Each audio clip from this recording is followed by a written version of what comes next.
So in this course on the history of economic thought, we'll be looking at classical economics, pre-classical economics, neoclassical economics, and some developments in the 20th century. The heart of it, usually in the history of economic thought, is classical economics. What we've got here as part two, and as I said, Adam Smith is sort of the center, the founder of classical economics.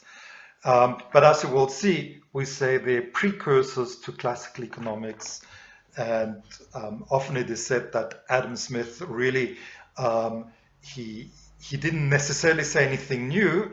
It is rather that he synthesized what was being discussed and what was in circulation at the time and put it together in a manner that set economics off as a separate field of study. At that time, it would have been called political economy. What you will see is that I call this part two not just classical economics, but I call it the classical period, because in this period we will also discuss the critics of classical economics, in particular Karl Marx, and to a lesser degree the historical school. And that period really covers the period from 1776 with Adam Smith's publication of The Wealth of Nations all the way to 1874, which heralds the publication of the beginning works of neoclassical economics. Adam Smith is particularly important to economics because he's given us, as economists, our favorite metaphor, and that is the metaphor of the hand, sorry, not the hand behind invisible hand, the invisible hand, which is really looking at how is it possible that in an economy where people make the individual decisions and there isn't any grand scale planning taking place, the only planning there is are the plans of individuals or individual companies, and yet despite that disconnectedness, if you like, of individuals who are not cooperating but only transacting with one another on the market, despite that, there is some form of coherence in the market, in the economy, and so the economists like that expression of the invisible hand. In modern day, often it is perceived to mean really that the market will allocate resources efficiently.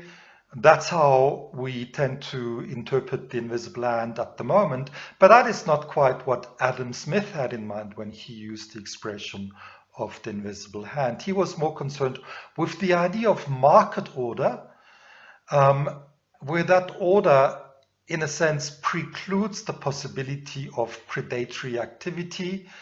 That's things like stealing and state capture and the like, because the optimal market outcome will only obtain in the absence of such things. And that, of course, was probably the main point of liberalism and liberal economics at the time.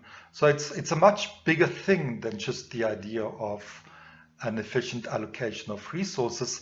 That question of an efficient allocation of resources, well, it's coming to the forefront in this period that we've identified as neoclassical economics.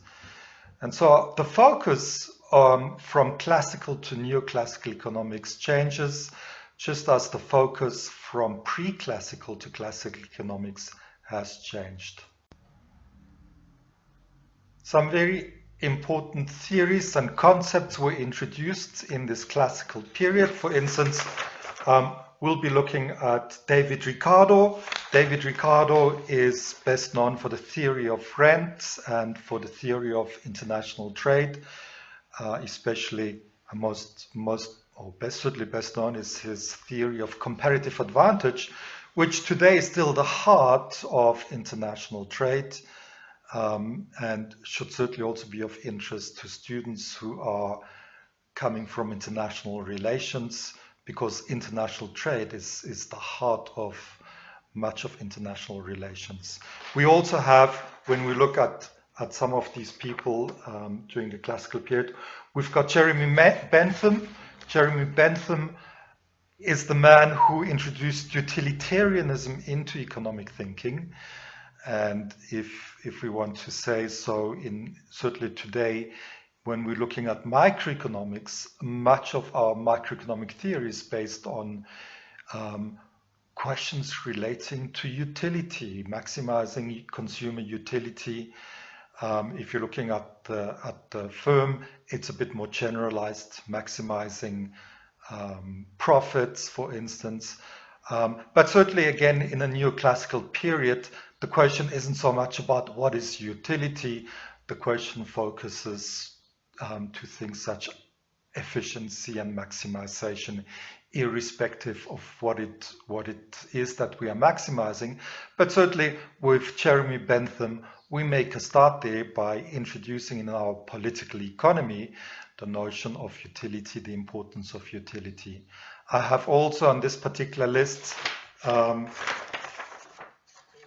John Stuart Mill and other classical economists. John Stuart Mill, of course, is also a well-known philosopher, having written books such as On Liberty. And again, we can see the classical focus, or the focus of classical economics being on things having to do with liberty. And these questions arise at the time of classical economics with Adam Smith, because what we take for granted now, that there are these liberties and that we've got these economic freedoms, that certainly was not the case at the time before Adam Smith. So the period before Adam Smith, we're calling it the pre-classical period, or pre-classical economics, the heart of which is the work of the mercantilists, or the mercantile system, or simply mercantilism. And it is the sort of economic thinking that Adam Smith was reacting against very strongly.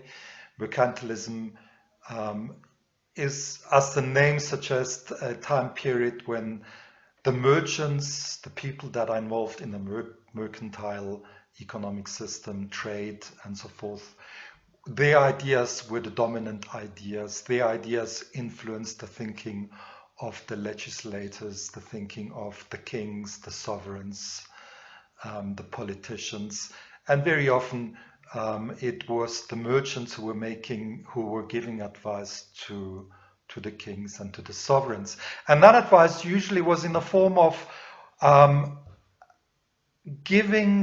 looking after the interests of the economy of a particular country, independent of looking at the requirements for a successful world economy, or ignoring what's happening to your trading partners, simply thinking that, well, we as a country, we must be successful.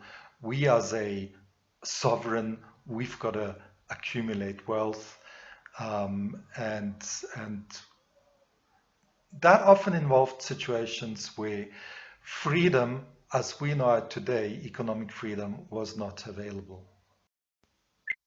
If we want to get a notion of what mercantilism meant, we have to look no further than the colonization of South Africa.